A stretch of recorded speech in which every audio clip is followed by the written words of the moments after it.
নমস্কার, 24 ঘন্টা আপনাদের সকলকে স্বাগত। চলন্ত গাড়িতে টেনে তুলে অপহরণের চেষ্টা তরুণীকে বাঁচার আপ্রাণ চেষ্টায় সেই গাড়িরই তলায় পড়ে পিষ্ট হয়ে মৃত্যু তরুণীর। নিরাপত্তাহীনতার এই ভয়ঙ্কর ছবি হুগলির পোলবার। হাওড়ার শালকিয়া থেকে গ্রেফতার অভিযুক্ত চালক, তবে অভিযুক্ত খালাসি ফেরার।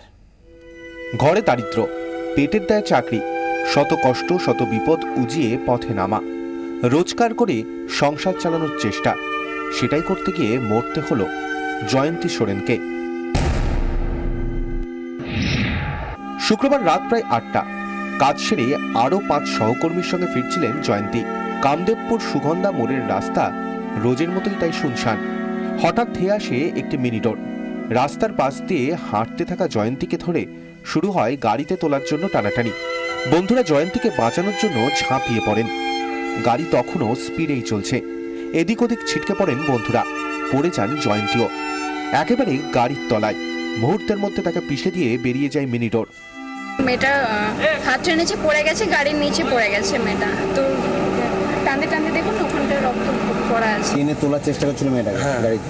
আর ওর সঙ্গে যে আরো 3টে লেডিস ছিল না, ওরা টেনে নামাতে ওকে এবার টানাটানি করছে। ঘটনায় জয়ন্তীর বাকি বন্ধুরাও কম বেশি জখম হন। সবচেয়ে বেশি আঘাত লাগে পূজা ওরাওয়ের। ইমামবাড়া হাসপাতালে ভর্তি করতে হয় তাকে। ওই রাস্তা দিয়ে যদি না যায় তাহলে ওদের তো আরো সাহস হয়ে যাবে না, তারা তো মেয়েরা তো যাতায়াতই করবে না ওখান থেকে।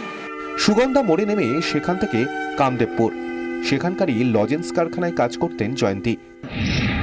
সুগন্ধা মোড় থেকে কামদেবপুরের মাঝে 2 কিলোমিটার রাস্তা একেবারেই শুনশান। অভিযোগ মেলে না অটো, টোটো, ট্রেকার কিছুই। এরই সুযোগ নেয় দুষ্কৃতীরা। বিশেষ করে টার্গেট করা হয় মহিলাদের।